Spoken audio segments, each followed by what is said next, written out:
Hello everyone, कैसे हैं आप सब। और फाइनली हम लोग के पास आ चुका है ज्योग्राफी सेंटर एग्ज़ाम का ओरिजिनल पेपर। अगर आप लोग का एग्ज़ाम जिसका हो चुका है, आप लोग यहाँ से मिला लीजिए कितने क्वेश्चन आप लोग सही कर पाए हैं।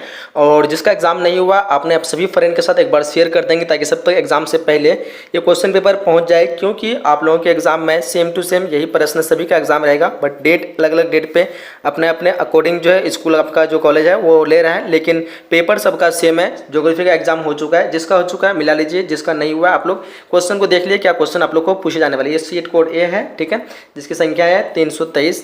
बाकी चलिए हम लोग आज के जो आपको एक पैटर्न बता देते हैं कि पैटर्न जो है पिछले अनुसार जो पैटर्न पिछला जो था हम लोग का 70 ऑब्जेक्टिव वाला वही पैटर्न दिया हुआ है प्रेजेंटिव एग्जाम में। तो ये चीज़ आप लोग को ध्यान रखना, पैटर्न अभी चेंज नहीं हुआ है। तो चलिए क्वेश्चन को स्टार्ट करते हैं बिना टाइम वेस्ट करते हुए। बस आप लोग से रिक्वेस्ट करूंगा कि इसको शेयर कर दीजिए और लाइक कर दीजिए। चैनल पर नहीं तो सब्सक्राइब कर लेंगे, क्योंकि यहाँ पे हम सभी सब्जेक्ट का जो सेंटर क्वेश्चन पेपर ला चुके हैं, ठीक है। तो आप लोग एग्जाम से पहले यहाँ से सारा क्वेश्चन आप लोग देख सकते हैं, ठीक है। तो चलिए हम लोग स्टार्ट करते हैं। फर्स्ट क्वेश्चन आपकी स्क्रीन पे, निम्नलिखित में से कौन मानव भूगोल का उपागम नहीं है, ठीक है। हम लोग 70 क्वेश्चन कवर करेंगे, तो आप लोग को अंत तक देखना है। इसका पीडीएफ आप लोग को मिल जाएगी वीडियो के डिस्क्रिप्शन बॉक्स में, आपको लिंक दिया हो, वहाँ से आप लोग इस पीडीएफ को डाउनलोड कर सकते हैं आंसर के साथ, ठीक है। तो फर्स्ट नंबर क्वेश्चन का जो करेक्ट आंसर होगा आपका ऑप्शन नंबर डी, जो मात्रात्मक क्रांति, ऑप्शन नंबर डी बिल्कुल इस क्वेश्चन का राइट आंसर हो जाएगी। चलिए अगले क्वेश्चन बढ़ते हैं। क्वेश्चन नंबर दूसरा कह रहा है कि नौ निश्चयवाद की संकल्पना का प्रतिपादन किसने किया। नौ निश्चयवाद की संकल्पना का प्रतिपादन जो किया था वो किया था आपका Griffith Taylor, option number C इस क्वेश्चन का करेक्ट आंसर हो जाएगा। चलिए नेक्स्ट क्वेश्चन हम लोग को कि किसने कहा मानव भूगोल मानव समाजों और धरातल के बीच संबंधों का संश्लेषित अध्ययन है। तो ये कहा था आपका एलन सी सैंपल ने, ऑप्शन नंबर सी इस क्वेश्चन का करेक्ट आंसर होगा। चलिए नेक्स्ट क्वेश्चन का हम लोग को व्यवहारवादी भूगोल मानव भूगोल के किस क्षेत्र का उपक्षेत्र है। तो यहाँ पे मेरे ख्याल से सामाजिक भूगोल होगा, ठीक है। ऑप्शन नंबर डी इस क्वेश्चन का करेक्ट आंसर हो जाएगा, क्वेश्चन नंबर 4 का, ठीक है। चलिए हम लोग अगले क्वेश्चन की तरफ बढ़ते हैं। क्वेश्चन नंबर 5 कह रहा है कि कृषि भूगोल मानव भूगोल को कृषि भूगोल जो है मानव भूगोल के किस क्षेत्र का उपागम क्षेत्र है। तो कृषि से मेरे ख्याल से यहाँ पे आर्थिक होगा, ऑप्शन नंबर सी इस क्वेश्चन का करेक्ट आंसर होगा, ठीक है। कृषि भूगोल मानव भूगोल के किस क्षेत्र में उपक्षेत्र है, ये आर्थिक भूगोल, ऑप्शन नंबर सी हो जाना चाहिए। चलिए हम लोग अगले क्वेश्चन बढ़ते हैं। क्वेश्चन नंबर यहाँ पे 6 करा के निम्नलिखित में कौन विरल जनसंख्या वाला क्षेत्र है। तो विरल जनसंख्या वाला क्षेत्र कौन सा है, आप लोग कमेंट बॉक्स में बताना है, ठीक है। इनमें से कौन सा विरल जनसंख्या वाला क्षेत्र है। और जिसका मैं अगर आंसर नहीं देता हूं तो आप लोग को वेबसाइट में जो पीडीएफ जहाँ से डाउनलोड करेंगे वहाँ पे आंसर फुल शीट दिया हुआ है, तो आप लोग वहाँ से चेक कर लेंगे। आपको बनाना है 35 क्वेश्चन जो 70 दिया हुआ है, तो आप लोग कोई भी स्किप करेंगे तो चलेगा, ठीक है। क्वेश्चन में 7 करा कि निम्नलिखित में कौन एक जनसंख्या स्थानांतरण जो है स्थानांतरण का प्रतिकर्षक कारक नहीं है। तो प्रतिकर्षक कारक यहाँ पे नहीं जुड़ा, शैक्षणिक सुविधाएं, ऑप्शन नंबर ए बिल्कुल करेक्ट आंसर हो जाएगी। चलिए अगले क्वेश्चन बढ़ते हैं। क्वेश्चन नंबर 8 करा जनसंख्या वृद्धि दर जो सार्वत्रिक है वो कहाँ पे। तो वृद्धि दर सबसे अधिक जो है वो अफ्रीका में, ऑप्शन नंबर ए इस क्वेश्चन का करेक्ट आंसर हो जाएगी, ठीक है। चलिए नेक्स्ट क्वेश्चन है कि निम्नलिखित देशों में किसका लिंग अनुपात विश्व में सबसे कम है। तो लिंग अनुपात सबसे कम की बात करें जाए तो यहाँ पे आपका लाटविया होना चाहिए, लेकिन लाटविया नहीं है, इनमें से कोई नहीं हो सकता, लेकिन संयुक्त अरब अमीरात का भी हो सकता है यहाँ पे। तो ऑप्शन नंबर ए इस क्वेश्चन का करेक्ट मार देते हैं, ठीक है। चलिए अगले क्वेश्चन बढ़ते हैं। क्वेश्चन नंबर हम लोग का 10 करा के निम्नलिखित संख्या में कौन जनसंख्या के कार्यशील आयु वर्ग का प्रतिनिधित्व करती है। क्वेश्चन नंबर 10 को देखिए यहाँ पे, इस क्वेश्चन का जो करेक्ट आंसर होगा क्या हो जाएगा, ऑप्शन नंबर यहाँ पे ए हो जाएगा, ठीक है। 15 से 59 वर्ष, ऑप्शन नंबर ए इस क्वेश्चन का करेक्ट आंसर हो जाएगा। चलिए हम लोग अगले क्वेश्चन बढ़ते हैं। क्वेश्चन नंबर 11 कह रहा है कि निम्नलिखित में कौन मानव विकास सूचांक का मापक है। निम्नलिखित में कौन मानव विकास सूचांक का मापक है। 11 नंबर क्वेश्चन को देखिए ध्यान से, इस क्वेश्चन का जो करेक्ट आंसर होगा आपका ऑप्शन नंबर यहाँ पे डी हो जाएगा। इनमें से सभी ऑप्शन नंबर डी हो जाएगा, स्वास्थ्य शिक्षा संसाधनों तक पहुंच, इनमें से सभी option number D correct answer हो जाएगा।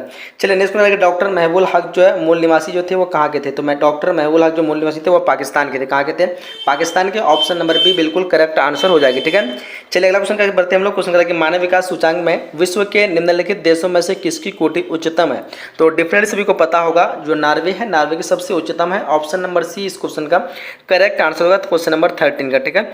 चलिए हम लोग अगले क्वेश्चन बढ़ते हैं। क्वेश्चन नंबर 14 आपकी स्क्रीन पे, निम्नलिखित में से किसे कर्तन दहन कृषि भी कहते हैं। कर्तन दहन कृषि की बात किया जाए तो यहाँ पे आदिम निर्वाह कृषि हो जाना चाहिए, ऑप्शन नंबर सी, ठीक है। क्या बोलते हो आप लोग, ऑप्शन नंबर सी बिल्कुल करेक्ट आंसर हो जाएगी। चलिए अगले क्वेश्चन बढ़ते हैं। कह रहा है कि शाकाहारी जो कृषि सबसे अधिक जो सफल रही वो कहाँ पे रही है। तो ये डेनमार्क हो जाना चाहिए आपका, ऑप्शन नंबर बी, जो है सहकारी कृषि जो है वो आपका सबसे अधिक सफल रही डेनमार्क, ऑप्शन नंबर बी बिल्कुल करेक्ट आंसर हो जाएगी। चलिए नेक्स्ट क्वेश्चन हम लोग को कि कोको जो है किस प्रकार की कृषि है। तो कोको जो आपका रोपन फसल हो जाना चाहिए, क्या बोलते हो लोग, ऑप्शन नंबर ए हो जाना चाहिए, रोपन फसल। चलिए नेक्स्ट क्वेश्चन बढ़ते हैं हम लोग। क्वेश्चन करा हम लोगों को कि निम्नलिखित में से कौन रोपन फसल है। तो रोपन फसल की बात किया जाए तो कपास आपका एक रोपन फसल फसल के अंदर आ जाएगा। ऑप्शन नंबर सी इस क्वेश्चन का करेक्ट आंसर हो जाएगी। ठीक है, चलिए नेक्स्ट क्वेश्चन बढ़ते। क्वेश्चन हम लोग का करा है कि निम्नलिखित में कौन द्वितीय आर्थिक क्रियाकलाप है। द्वितीय आर्थिक क्रियाकलाप की बात कही जाती है यहाँ पे वस्त्र निर्माण हो जाना चाहिए, मछली पकड़ना खेती ये व्यापार तीसरा है, खेती और मछली पकड़ना पहला है, लेकिन वस्त्र निर्माण दूसरा हो जाना चाहिए। ऑप्शन नंबर डी हो जाएगा।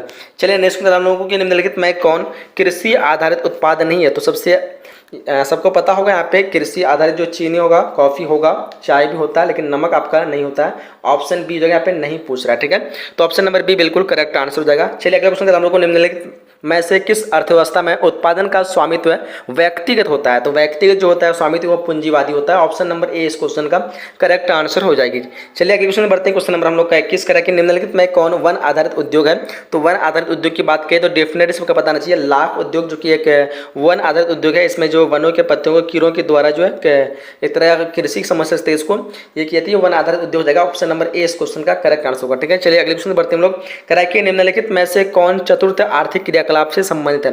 तो चतुर्थ आर्थिक क्रियाकलाप संबंधित हो जाना चाहिए विश्वविद्यालय शिक्षण। ऑप्शन नंबर डी हो जाना चाहिए। Option number D 22 number question का। ठीक है, क्या बोलते हो, जो भी आप लोग अगर मिस्टेक कम है, अगर कंफ्यूज लगता है तो कमेंट बॉक्स में भेजिएगा, आप लोग बोल सकते हैं। ठीक है, ऑप्शन नंबर डी हो जाएगा। चलिए अगले क्वेश्चन बढ़ते क्वेश्चन हम लोग को निम्नलिखित में कौन एक पंचम क्रियाकलाप है। तो पंचम क्रियाकलाप की बात करें तो यहाँ पे बाह्यतम स्रोतन हो जाएगा, बाह्य स्रोतन ऑप्शन नंबर सी हो जाएगा। ठीक है, खेती प्रथम है, आखेट प्रथम है, व्यापार तृतीय है, तो ऑप्शन नंबर यहाँ पे सी हो जाएगा। चलिए अगले क्वेश्चन बढ़ते हैं। करें हम लोगों की लंबी दूरी तय भारी सामान ढोने के लिए कौन सबसे सस्ता परिवहन साधन है। तो डेफिनेटली सबको पता होना चाहिए जल परिवहन जो कि सबसे सस्ता साधन होता है। कब, जब कोई सामान को हमको लंबी दूरी के लिए ले जाना पड़े। ठीक है, तो ऑप्शन नंबर सी इस क्वेश्चन का करेक्ट आंसर हो जाएगा। चलिए अगले क्वेश्चन बढ़ते हैं। क्वेश्चन रहिए वृहत तरंग मार्ग जो संबंधित है वो किससे है। तो 25 नंबर क्वेश्चन का देखिए ध्यान से, इस क्वेश्चन का आंसर आपका ऑप्शन नंबर सी क्या होगा। ऑप्शन नंबर सी भूमध्य सागर हिंद महासागर से। ठीक है, ऑप्शन नंबर सी इस क्वेश्चन का करेक्ट आंसर हो जाएगा।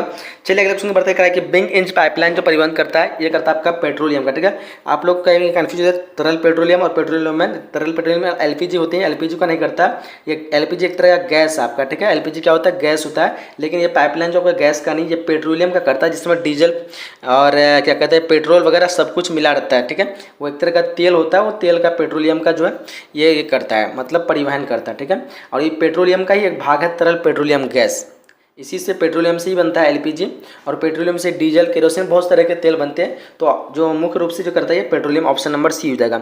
चलिए अगले क्वेश्चन हम लोगों को कि विश्व व्यापार संगठन का मुख्यालय कहाँ है। तो जेनेवा आपका ऑप्शन नंबर यहाँ पे विश्व व्यापार, हाँ जेनेवा हो जाना है। 27 नंबर क्वेश्चन का ऑप्शन नंबर यहाँ पे सी बिल्कुल करेक्ट आंसर हो जाएगी। ठीक है, चलिए अगले क्वेश्चन बढ़ते हैं। क्वेश्चन कर हम लोगों को कि भारत एक सदस्य जो है किसका है। भारत एक सदस्य हो जाएगा आपका साफ्टा का। किसका सदस्य है, साफ्टा। ऑप्शन नंबर ए इसका करेक्ट आंसर हो जाएगा। कि यूरोपीय संघ का मुख्यालय जो कहाँ हो, तो यूरोपीय संघ का मुख्यालय जो होगा Brussels. Option number Brussels, option number A इस क्वेश्चन का करेक्ट आंसर हो जाएगा। चलिए अगले क्वेश्चन की बढ़ते करा कि लेनिनग्राड जो किस प्रकार का पत्तन है। लेनिनग्राड जो किस प्रकार का पत्तन है, आप सभी को बताना है। इस क्वेश्चन का आंसर क्या हो जाएगी, क्या हो जाएगा 30 नंबर क्वेश्चन का आंसर इनमें से कोई नहीं होगा, या फिर क्या होगा, लेनिनग्राड किस प्रकार का पत्तन है। तो विस्तृत होगा, वाणिज्य होगा, औद्योगिक होगा। इस क्वेश्चन का आंसर बताइए फटाफट, आप लोग कमेंट बॉक्स में बताइएगा। और मुझे कन्फ्यूज है तो इसलिए मैं इसका आंसर अभी इनमें से कोई नहीं रखा हूँ। फिलहाल आप लोग बताइए, मैं इसका आंसर आप लोग को वेबसाइट में मिल जाएगा जब इसको डाउनलोड करेंगे। कारण निम्नलिखित आर्थिक क्रियाओं में कौन नगरीय अधिवासियों से संबंधित है। तो नगरीयों से सबसे अधिक जो संबंधित है चतुर्थ है, तृतीय, द्वितीय, यानी सब जो है हो जाएगा ऑप्शन नंबर डी। इसको मार देते हैं ऑप्शन नंबर डी। चलिए क्वेश्चन हम लोगों को कि पर्वतीय प्रदेशों में किस प्रतिरूप का अधिवास जो पाया जाता है। तो डेफिनेटली सबको पता होगा पर्वतीय जो प्रदेश होते हैं उसमें सीढ़ीनुमा खेती होती है। ऑप्शन नंबर सी इस क्वेश्चन का करेक्ट आंसर हो जाएगी। चलिए बढ़ते नेक्स्ट क्वेश्चन की तरफ करा के निम्नलिखित में कौन नियोजित नगर है। तो कैनबरा आपका एक नियोजित नगर हो जाएगा। ऑप्शन नंबर बी हो जाएगा। ठीक है, कैनबरा क्या है, नियोजित नगर है। चलिए नेक्स्ट क्वेश्चन करा कि निम्नलिखित प्रदेशों में कौन सुप्रलिखित प्राचीनतम नगरीय बस्ती है। 34 नंबर क्वेश्चन का जो करेक्ट आंसर होगा आपका ऑप्शन नंबर डी होगा, सिंधु घाटी। ऑप्शन नंबर डी बिल्कुल करेक्ट आंसर हो जाएगा। चलिए नेक्स्ट करा कि निम्नलिखित में कौन परिवहन नगर है। 35 में क्वेश्चन का आंसर जो होगा आपका क्या हो जाएगा। तो 35 का ऑप्शन नंबर ए हो जाएगा, क्या होगा, सिंगापुर। यहाँ पे हो जाना चाहिए क्या, परिवहन नगर सिंगापुर होगा, बीजिंग आदिस बाबा है क्या, परिवहन सिंगापुर होना चाहिए। क्या बोलते हैं आप लोग कमेंट बॉक्स में बताएंगे फिर भी। चलिए क्वेश्चन करा हम लोगों को कि 2011 की जनगणना के अनुसार किस राज्य का जनसंख्या घनत्व सबसे अधिक है। तो डिफरेंट पता होगा, बिहार का सबसे अधिक घनत्व है 2011 की जनगणना के अनुसार। Option number A correct answer हो जाएगी। चलिए नेक्स्ट क्वेश्चन हम लोग को किस भाषाई परिवार की जनसंख्या सबसे कम है। तो सबसे कम की बात करें तो चीनी तिब्बती। ऑप्शन नंबर डी इस क्वेश्चन का करेक्ट आंसर होगा। क्या हो जाएगा, चीनी तिब्बती, ऑप्शन नंबर डी। चलिए नेक्स्ट क्वेश्चन हम लोगों को 2011 की जनगणना के अनुसार भारत का जनसंख्या घनत्व कितनी थी? तो 382 व्यक्ति प्रति वर्ग kilometre, option number B correct answer हो जाएगा।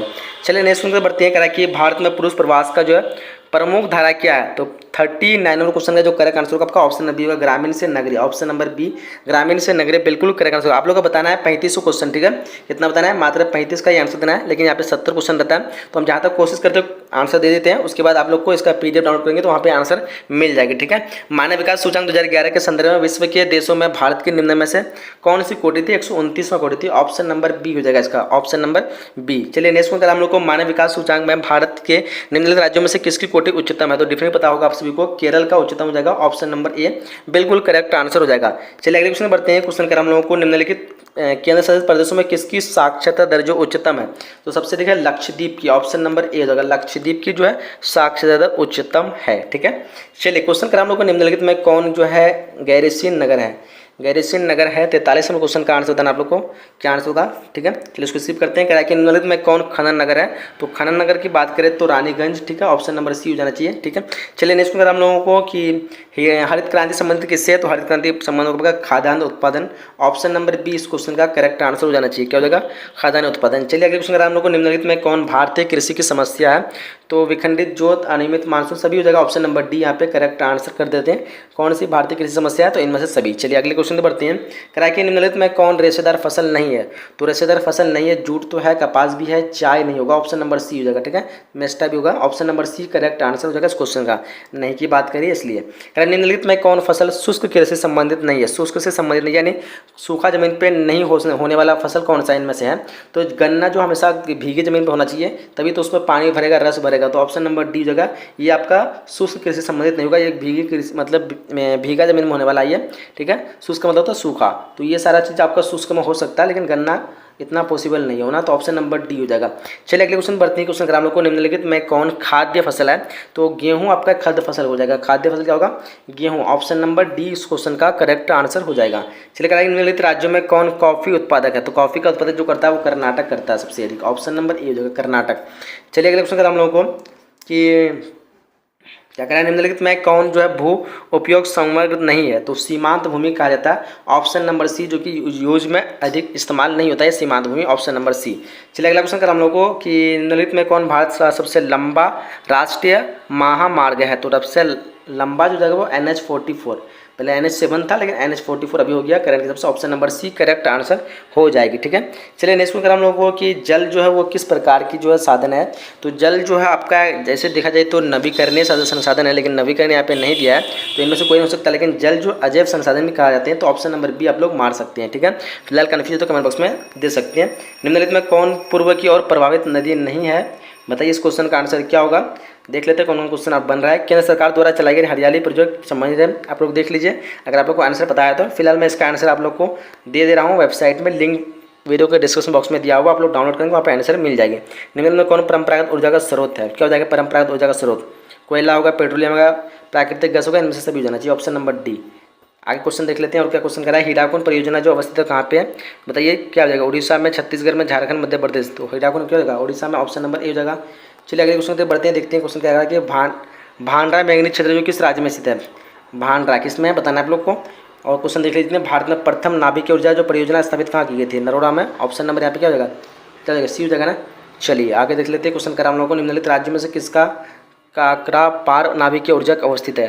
क्या हो जाएगा, कहाँ पे जाएगा, कर्नाटक होगा, महाराष्ट्र होगा, क्या होगा बताइए आप लोग, या राजस्थान होगा? इनमें से कौन सा जो है काकरा पार नाभिकीय ऊर्जा नहीं है? क्वेश्चन को देख लीजिए। फिलहाल विजयनगर लॉजपत जो है तमिलनाडु में, आपको जाएगा कर्नाटक में, क्या हो जाएगा, ऑप्शन नंबर यहाँ पे सी हो जाएगा कर्नाटक। तो चलिए हम लोग यहीं तक वीडियो को समाप्त करते हैं, क्योंकि आप लोगों को बताना है 35 से बताना है, ठीक है, लेकिन 70 आंसर क्वेश्चन दिया हुआ है। अगर आप लोग 35 को अच्छी तरह से याद कर ले तो आराम से जाकर बना सकते हैं। फिलहाल क्वेश्चन आप लोग देख लीजिए। निम्नलिखित में कौन उत्तर पूर्वी रेल मंडल का मुख्यालय है? तो उत्तर पूर्वी आपका क्या हो जाएगा, हाजीपुर जाना चाहिए, क्या बोलते हो। चलिए देख लेते हैं और भी क्वेश्चन सब क्या करें। नई औद्योगिक नीति की घोषणा कब हुई थी?